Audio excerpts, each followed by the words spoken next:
You won't believe what happened. Mark Carney, the Prime Minister of Canada, didn't just quietly criticize Donald Trump. He publicly, unequivocally mocked him at a G7 press conference. This wasn't some hushed comment behind closed doors, nor a carefully crafted diplomatic statement released hours later through official channels. No, this was live. Standing at a podium, with every major world leader present and cameras broadcasting to every corner of the globe, Carney looked towards the President of the United States and delivered a line that sent the entire room, heads of state, diplomats, the International Press Corps, into uncontrolled laughter at Trump's expense. The footage exploded online, going viral within hours. It racked up over 90 million views before Trump's plane had even departed the summit, trending #1 in 43 countries. It sparked a torrent of memes, screenshots, and reaction compilations that have become the defining image of this presidency's fraught relationship with the democratic world. Trump's reaction? It wasn't measured. It wasn't strategic. This wasn't the controlled counterpunch of a leader who knew how to manage such a moment. It was raw, visible, public, unrestrained rage. And every furious word he uttered confirmed precisely what Carney had implied. As Warren Buffett later put it, Carney inflicted a kind of damage that no tariff, no trade deal, no diplomatic maneuver in the history of this confrontation had ever managed to achieve.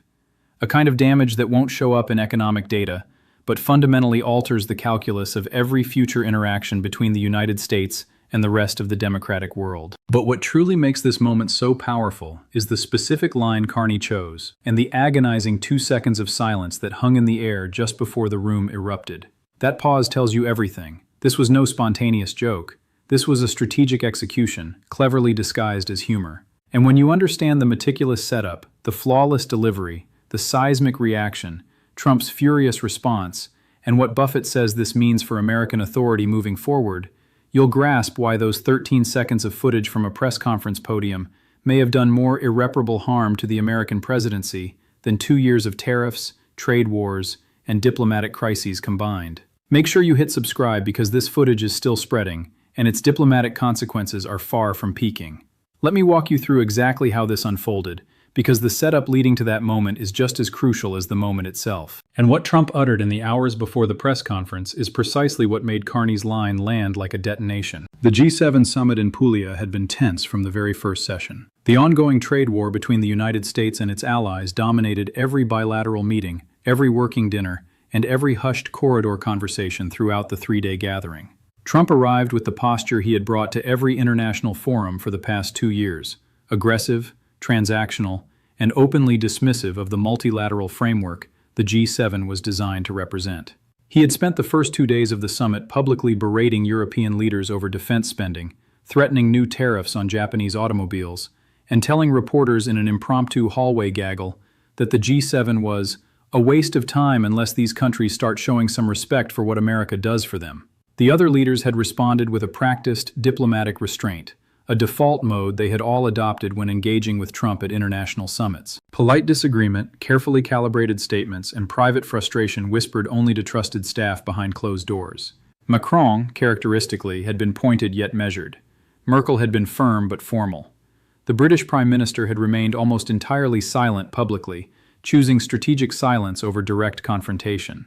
But within the working sessions, those closed-door meetings where cameras are excluded and leaders speak with something closer to genuine candor, the atmosphere had been steadily deteriorating for 3 days. Multiple diplomatic sources described a dynamic where Trump dominated conversations, not through reasoned argument, but through sheer volume and repetition.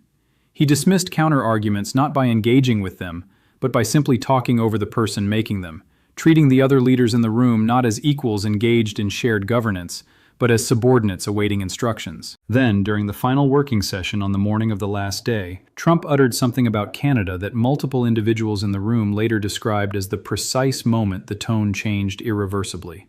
The session was nominally focused on trade coordination, and Carney had been presenting Canada's position on supply chain resilience, a detailed, data-driven framework that had taken his team months to meticulously prepare. Trump interrupted the presentation a mere 14 minutes in.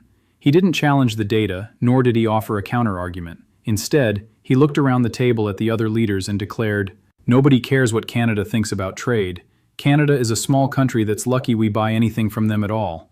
If it weren't for the United States, nobody in this room would even know where Canada is." A deafening silence fell over the room. Not the silence of agreement, but the silence of leaders who had just absorbed something so gratuitously dismissive that the normal machinery of diplomatic response couldn't process it quickly enough to formulate a reaction. Carney said nothing. His expression remained utterly unchanged. His posture didn't shift an inch. According to 3 people directly observing him, he held Trump's gaze for approximately 4 seconds, with an expression one Canadian diplomat later described as the quietest fury I've ever seen on a human face. Then, he simply returned his gaze to his notes and continued his presentation, as if the interruption had never even happened. He completed the presentation, answered questions from other leaders, and participated in the remaining discussion items, giving absolutely no visible indication, none at all, that anything unusual had transpired, or that anything unusual was about to happen. Behind the scenes, however, the Canadian delegation was already in motion. During the coffee break, Carney's chief of staff discreetly pulled aside the communications director and uttered 6 fateful words. He's going to respond at the presser. The communications team immediately began preparing. Not talking points, not a rebuttal framework, not the standard diplomatic response package that would typically be assembled after a provocation of this magnitude. No, they prepared for something unprecedented in the context of a G7 summit, a moment of pure comedy. Carney had confided in his senior advisor during a private conversation between sessions that Trump's comment had crystallized something he had been contemplating for months. The era of treating this president with the diplomatic respect typically afforded to the office was, he felt, definitively over. The man holding the office had made it abundantly clear, repeatedly, publicly, and now on the floor of a G7 working session, that he did not extend that same respect to anyone else. The decision Carney made in that pivotal moment was not to escalate, it was to demote. There is a profound difference, and that difference is everything. And then came the press conference. The setting was the familiar G7 configuration, a row of podiums arranged in a gentle arc, each proudly displaying the flag and nameplate of a member nation. The international press corps gathered in tiered seating, with cameras from every major network worldwide trained intently on the stage. The atmosphere was tense yet routine, the closing press conference of a contentious summit, expected to yield carefully worded statements about areas of agreement and diplomatic language smoothly papering over disagreements. Trump spoke first, as the host nation's prerogative had been waived in favor of an alphabetical rotation that placed the United States early in the speaking order. His remarks were, characteristically, self-congratulatory. He declared the summit a tremendous success, claimed credit for agreements that had been negotiated even before his arrival, and described the other leaders as very impressed with what America has achieved under my leadership. He made no reference whatsoever to his earlier comments about Canada. He appeared to have moved on entirely, seemingly oblivious that the moment he had created was still very much alive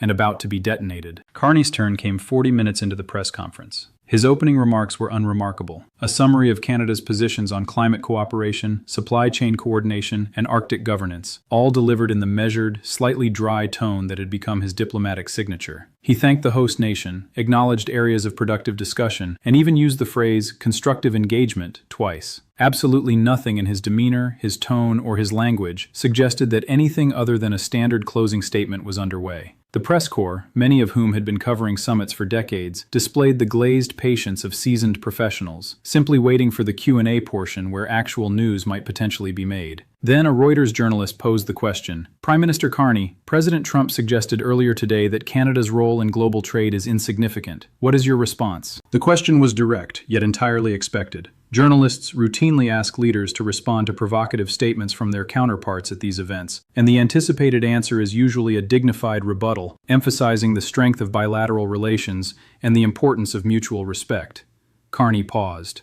It was a notable pause, lasting approximately 3 seconds, long enough for the press corps to look up from their notebooks, for cameras to tighten their framing, and for the other leaders on stage to subtly glance in his direction.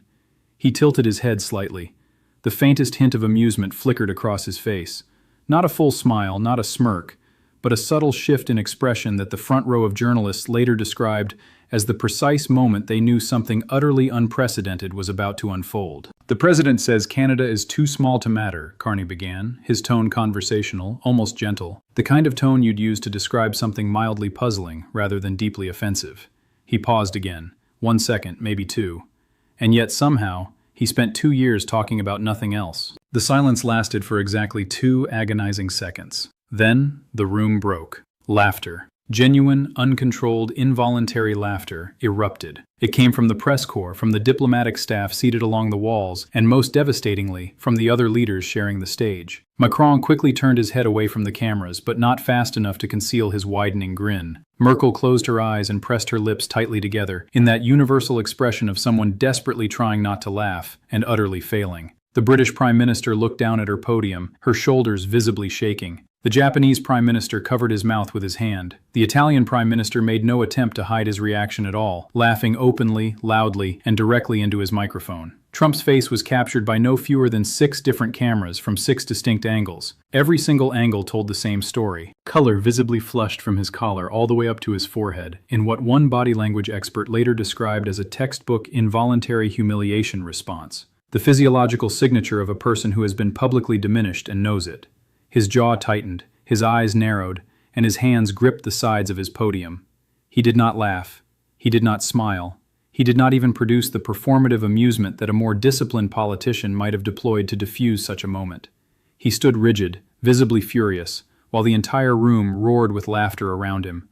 And the footage of that stark contrast, Carney's serene calm, the room's explosive laughter, and Trump's palpable rage, instantly became the defining image not just of that summit, but of the entire trajectory of his international relationships. Carney did not gloat. He didn't pause to savor the reaction. Instead, he immediately returned to his measured, diplomatic tone, answered 2 more questions about Arctic policy and semiconductor cooperation, and concluded his remarks with a standard expression of gratitude to the host nation. His seamless return to professionalism was, in itself, part of the devastation. It treated the moment as utterly unremarkable, as if mocking the President of the United States was such a natural, expected response to his behavior that it required no special acknowledgement, no dramatic follow-up, no indication whatsoever that anything extraordinary had just occurred. The mockery wasn't the climax of Carney's press conference. It was an aside. And that casualness communicated something far more cutting than the words themselves, that Trump's behavior had rendered him so utterly easy to mock that doing so barely warranted interrupting one's prepared remarks. And then Trump responded. His response did the only thing that could have made the moment worse. It proved Carney absolutely right. Within 30 minutes of the press conference concluding, Trump took to social media, launching a tirade calling Carney a failed banker who couldn't run a lemonade stand, the worst leader in Canadian history, and a desperate, jealous little man from a country that would be nothing without the United States. He labeled the other laughing leaders weak and disrespectful. He immediately threatened tariff increases on Canadian goods, and he told reporters on the tarmac before boarding Air Force One that Carney was finished, and that Canada will pay a very big price for what happened today. Every single word of that response confirmed the mockery's central thesis.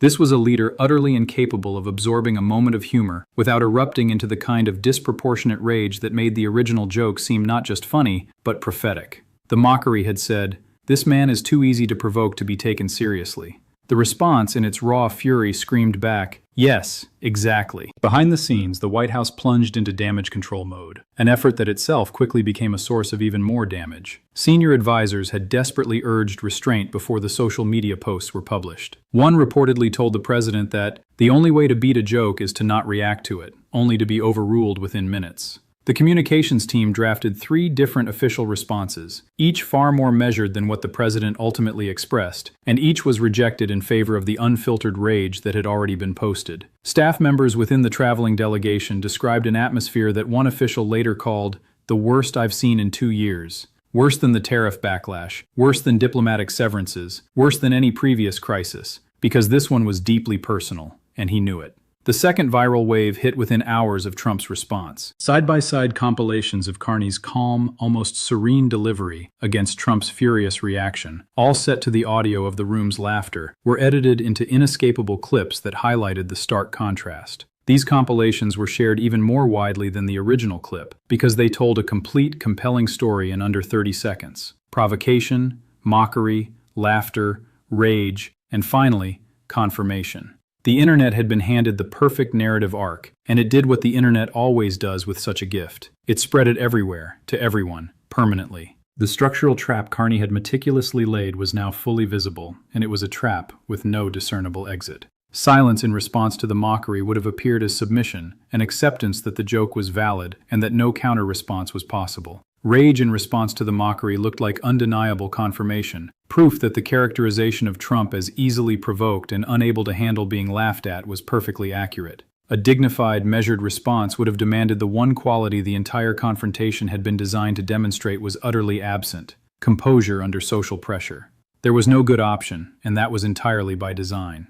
Carney hadn't merely mocked Trump. He had engineered a situation where every single possible response to the mockery served only to make the mockery more effective. Silence, rage, or dignity. Each path led to the same inescapable destination: the reinforcement of the image of a leader who simply could not operate on a stage where he wasn't feared. And this is where the story transitions from a mere viral moment into something with profound, permanent structural consequences. Because mockery inflicts a specific kind of damage on power that no tariff, no sanction, no diplomatic severance, and no trade war can ever truly replicate. Every previous weapon wielded in this confrontation, the tariffs, the energy suspensions, the diplomatic ruptures, the bilateral deals designed to exclude American participation, attacked American interests. They caused economic damage, strategic damage, diplomatic damage, yes, but they largely left American authority intact. A nation can absorb economic pain and still retain its standing. A nation can lose a trade war and still be respected. A nation can even lose an ally and maintain its position in the global hierarchy. But what a nation cannot absorb, what no leader and no institution has ever fully recovered from, is becoming a joke. Because jokes don't attack your interests, they attack your gravity. And gravitas, the fundamental perception that you are serious, that you are consequential, that your words carry genuine weight and your threats carry real meaning, is the invisible infrastructure upon which all authority is built. Defiance and mockery may appear similar from a distance, but they are structurally opposite in their profound implications. When Carney imposed tariffs, he was in essence saying, "I take you seriously enough to fight you." When he collaborated with Germany to build alternative trade architectures, he was saying, "I take you seriously enough to prepare for a future without you." When he severed diplomatic relations, he was saying, "I take you seriously enough to accept the cost of separation." Every previous action, no matter how aggressive, contained within it an implicit acknowledgement that the United States was a serious actor whose power demanded a serious response. The mockery, however, completely withdrew that acknowledgement. It declared, unequivocally, "You are no longer worth a serious response." And that withdrawal, the demotion from formidable adversary to mere punchline, is far more devastating than any economic measure. Because economic measures can eventually be reversed, but demotions of perceived stature, once established, generally cannot. Warren Buffett's response addressed the one critical dimension of this moment that nobody in the political conversation seemed willing to touch. What truly happens to power when the person who holds it becomes a subject of public ridicule? And why is that particular kind of damage uniquely, structurally, and permanently irreversible? In 70 years of business, Buffett began, I've learned that there are two kinds of damage that can befall a leader. The first is competitive damage. You lose a deal, you lose a market, you lose a negotiation. Competitive damage is serious, yes, but it is recoverable. You regroup, you restructure, you return with a better offer, a better strategy, a better team. Careers and entire companies recover from competitive damage every single day. The second kind of damage is reputational damage through ridicule.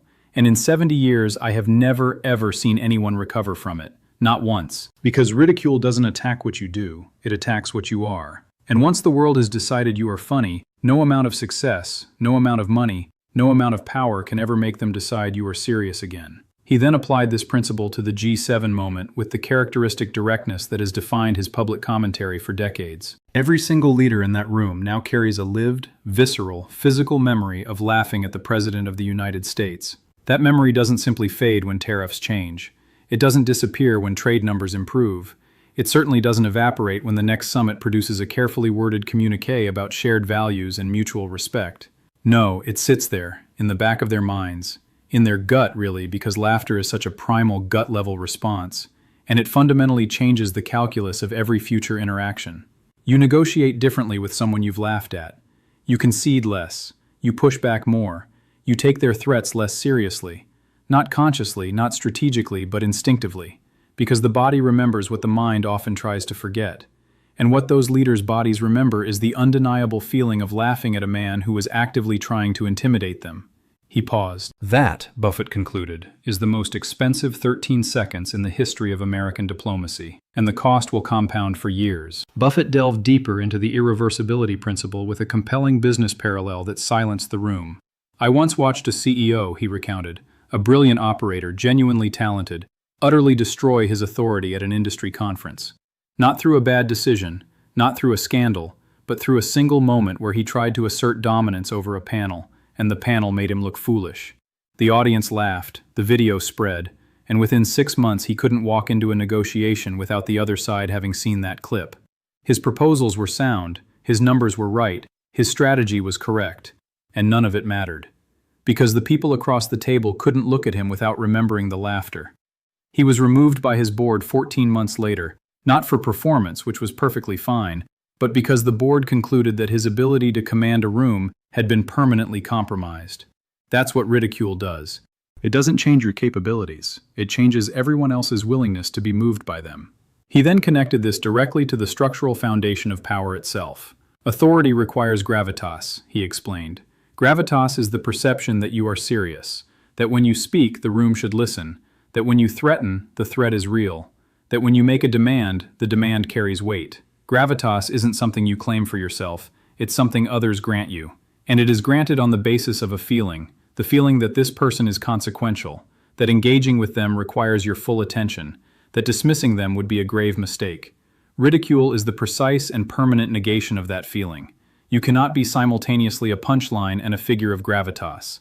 The two are structurally incompatible. And once the footage exists, once that laughter has been recorded, broadcast, shared, memed, remixed, and permanently embedded in the cultural memory of an entire generation of diplomats, journalists, and world leaders, the gravitas does not come back.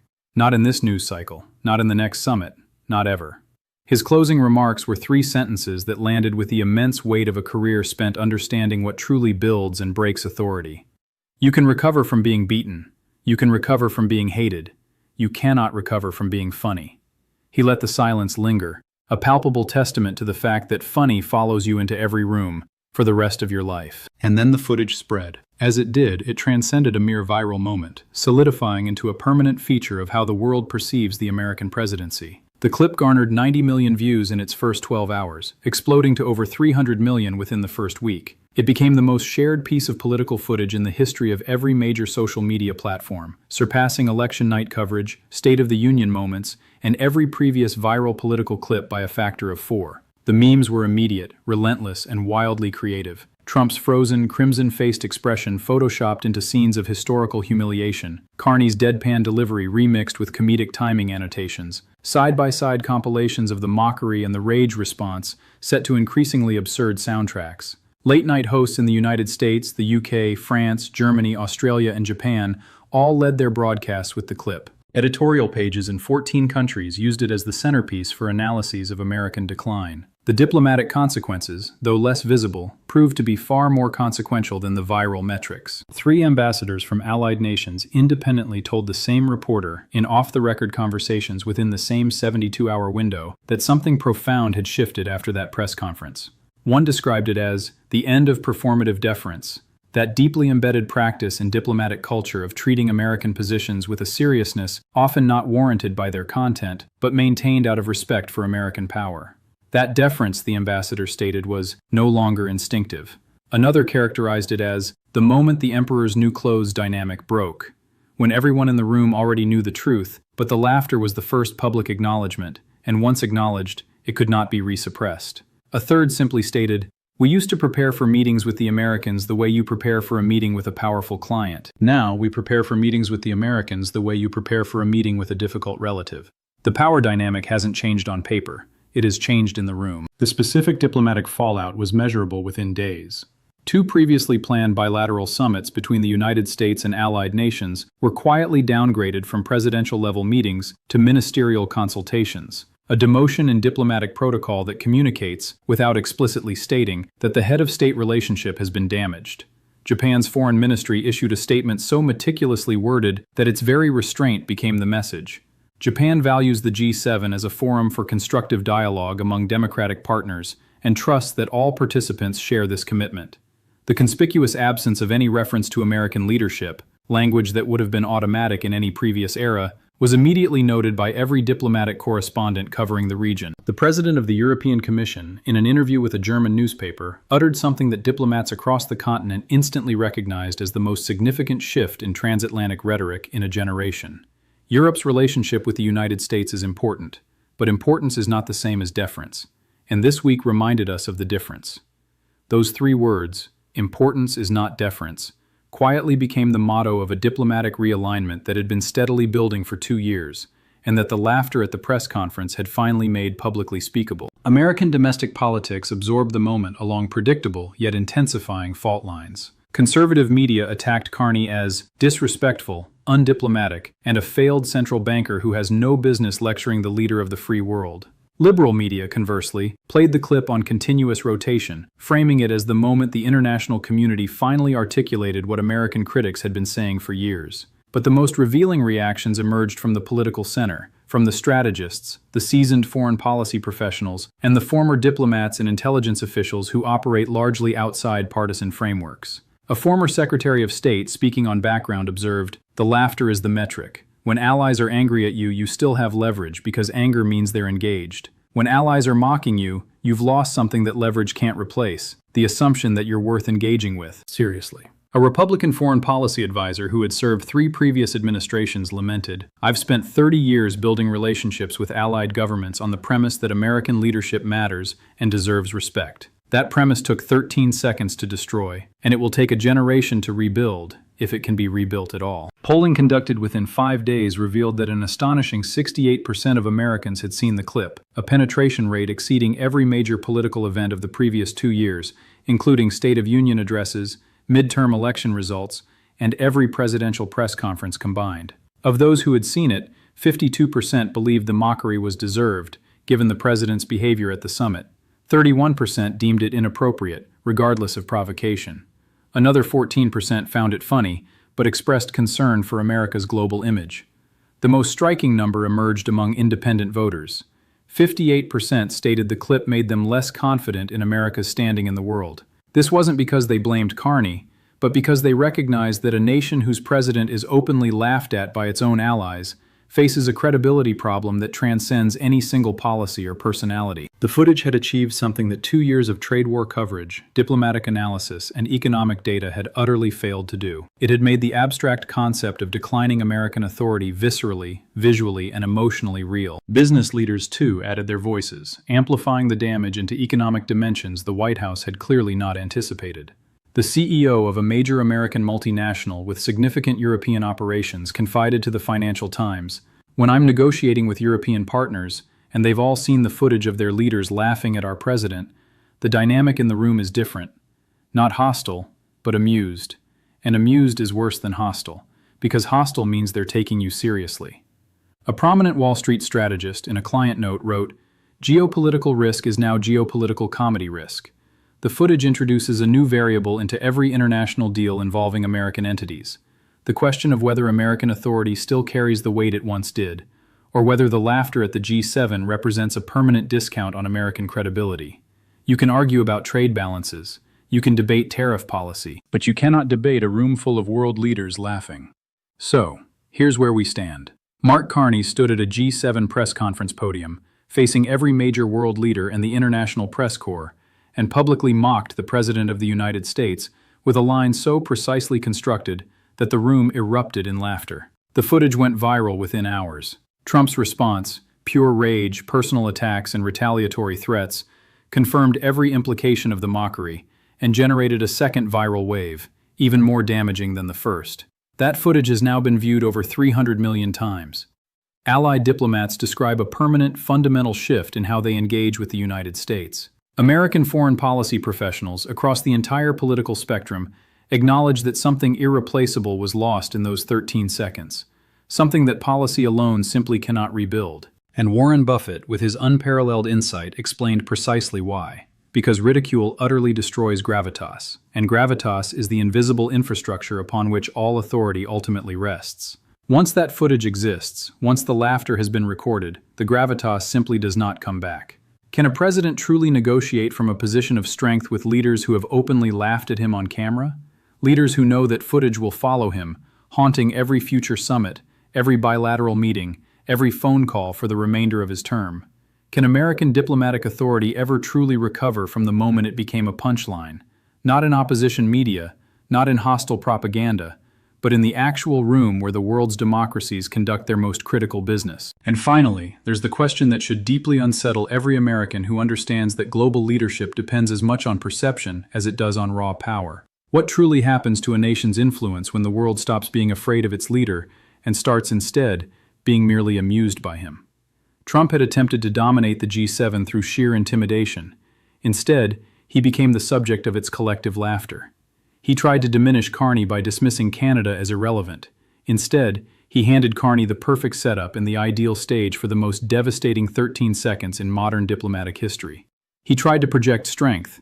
Instead, he inadvertently demonstrated the one thing strength simply cannot survive: the visible, recorded, viral moment when every leader in the room collectively decided he was funny rather than fearsome. And Carney, in turn, delivered 19 words that will outlast this presidency, outlast this trade war, and outlast every tariff and counter-tariff either side has imposed. 19 words that every leader in that room heard, every diplomat in the world has now watched, and the internet will never, ever allow to be forgotten. The president says Canada is too small to matter, and yet somehow, he spent 2 years talking about nothing else.